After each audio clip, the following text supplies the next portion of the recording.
একদিনেই চা বাগান, পাহাড় আর মাজার, শেষে কোথায় গেলাম জানলে অবাক হবেন। হ্যালো এভরিওয়ান, আসসালামু আলাইকুম। আমি আপনাদের সাথে আছি লামিয়া গ্রেস বিডি থেকে। রাতারগুল থেকে ফিরে আমরা সোজা চলে আসি মালনীছড়া চা বাগানে। এখানে এসে চারপাশে সবুজ চা বাগানটা ঘুরে দেখলাম। সত্যি বলতে এত সুন্দর একটা পরিবেশ, মনে হচ্ছিল যেন প্রকৃতির মাঝেই হারিয়ে গেছি। আমার অনেক ইচ্ছা হচ্ছিল পাহাড়ের উপরে উঠে পুরো চা বাগানটা একসাথে দেখার, তো সেই ইচ্ছাটা পূরণ করতেই আমি উঠে পড়লাম একটা পাহাড়ের উপরে। উপরে উঠে যখন পুরো চা বাগানের ভিউটা দেখলাম, সত্যি বলছি এত সুন্দর লেগেছে যে ভাষায় বোঝানো কঠিন। চারপাশে সবুজ আর নীরবতা, চোখে এক অন্যরকম শান্তি অনুভব করলাম। এরপর একটু মজা করার জন্য আমি নিজেই কিছু চা পাতা তুললাম। ছোট্ট এই এক্সপিরিয়েন্সটা সত্যিই অনেক ভালো লেগেছে।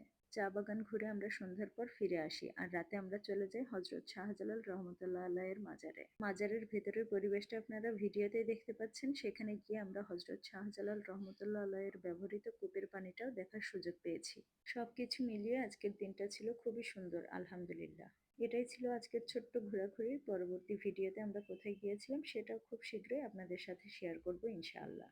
ততক্ষণ পর্যন্ত সবাই ভালো থাকবেন, সুস্থ থাকবেন আর আমাদের সাথেই থাকবেন। ভিডিওটি ভালো লাগলে লাইক, কমেন্ট, শেয়ার করতে ভুলবেন না। আজকের মতো এখানেই বিদায় নিচ্ছি। আল্লাহ হাফেজ। আসসালামু আলাইকুম।